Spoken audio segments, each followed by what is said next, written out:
Hello friend, my name is Doombabe and today we are going to be talking about AnoHana, the flower we saw that day, which is an 11 episode supernatural slash slice of life anime created by A-1 Pictures and Aniplex. Released in 2011, it tells a story of a group of childhood friends focusing on Jinta. When they were children, they lost one of their friends named Menma in an accident, and as a result, they all drifted apart due to their own lingering feelings of grief and guilt. One day, that friend comes back as a ghost and forces the group to come together to address their issues so she can move on. This was requested by the user Lily of the Valley, who suggested I watch this after I tore Clan at a new one.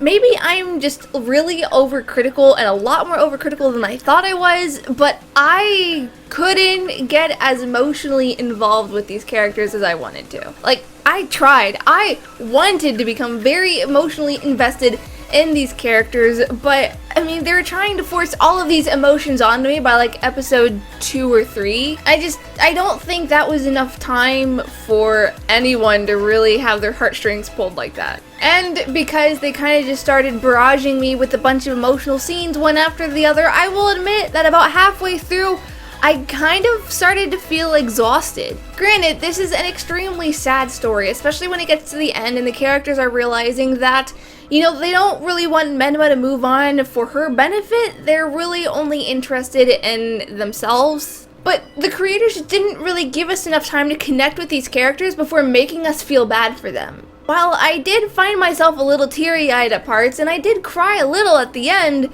for the most part, I feel like a lot of the emotion was lost on me. Really, just about every other part of the writing, in my opinion, was really good. This is especially true for the flashback scenes, which were used to emphasize situations as well as provide a little bit of backstory and development for each individual character. Because yes, with the way that the story was written, each character felt like they felt like an individual while still being a part of an estranged group that was dealing with their guilt and their grief in their own way. This is especially true for Jinta, who was torn between wanting Menma to move on and wanting her to stay, and Etsumu, who kept his "oh no, my battery's dying!" and Etsumu, who dealt with his grief by keeping trinkets that reminded him of Menma. Really, its only sin was that it was too aggressive with the feels. And I don't really know if there was like a real love triangle going on between Menma, Jinta, and Anjo, but if there was, it was weird. I mean, Menma's ghost is still a child, right? Because she died like 7 or 8 years prior, but they introduced her to the story like wriggling around on Jinten's crotch. And then he gets like really blushy at times when she's involved, and I'm sorry, but you know, when you start out the story with stuff like that, that kind of leaves a bad taste in my mouth for the rest of the series. I think at one point they tried to justify it by saying that like Menma's body had grown into that of a teenager's, which doesn't really make any sense because, you know, the whole thing with dead kids is that they don't grow up to be adults. Also, if she's a ghost, how is she eating? I mean, I get that ghosts are typically depicted in media as things that can, you know, they can interact with objects, they can move things, they can grab people, but I don't ever really remember seeing anything that says that, like, ghosts would have a working digestive system. I mean, does that mean she uses the toilet?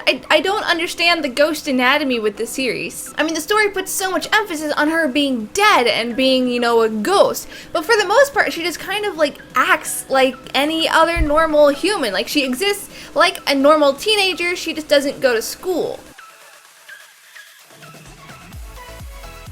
This is probably the first slice of life anime I've watched in a long time that really had unique character designs. With Jinten's long, shaggy hair, Anjo's sort of stylish getup and orange pigtails, and Popo's unusually large frame and relaxed style, it really did feel like the creators took the time to create characters that weren't just, you know, the normal cookie cutter style designs. As for the art quality itself, AnoHana has a lovely and simplistic design that is simple but doesn't toe the line of laziness like I said Silver Spoon did. It's not overly flashy and the artist didn't add a bunch of texture, but it still harbored an aesthetic appeal that could be appreciated. That being said, because of how plain the characters were, putting them in a world that was designed with a totally different style that included a lot of detail and a lot of different colors kind of washed them out at times and tended to take away from the art qualities that the characters had. As for the animation, I wouldn't say that as a whole there was anything spectacular about it, but there is one thing I kind of want to touch base on. That would be the children's movements. I know that seems a little weird to say. I mean, what could a studio possibly do with the way that they animate children that's really worth mentioning? Well, think about how the kids usually run and move in Studio Ghibli. They have a very light, hyperactive feel about them, and an emphasis on, the fact that they're children. The creators did something very similar here, where you can see that happiness and that youth as children, but you don't see that in the way that they act as, teenagers. I thought it was just an interesting thing to point out because it really showed that the kids had grown up into very different people from what they used to be. So, all in all, I will admit that I was really torn, and I still kind of am on whether or not I really liked AnoHana or not. My only real issues when I think about it were the pacing and the weird love triangle thing, so for argument's sake, we'll say that I enjoyed it. I mean, overall, the story was pretty good, with a cast of characters that had a very interesting dynamic. The character design felt unique without being off the wall, and it had a beautiful soundtrack that pulled everything together. Though I will admit that at times, Menma's voice actress made me just want to stop watching the series and just go focus on something else. I have inherited Shinto Genesis's hatred for lolis, and basically this is an entire story about a loli. Anyways, those are my thoughts on AnoHana, the flower we saw that day. Have you seen it? Did you get as sick of the loli as I did? Let me know in the comments below. Otherwise, you can find all of my social media as well as my Patreon in the description. Happy unbirthday, and I will see you later. Bye!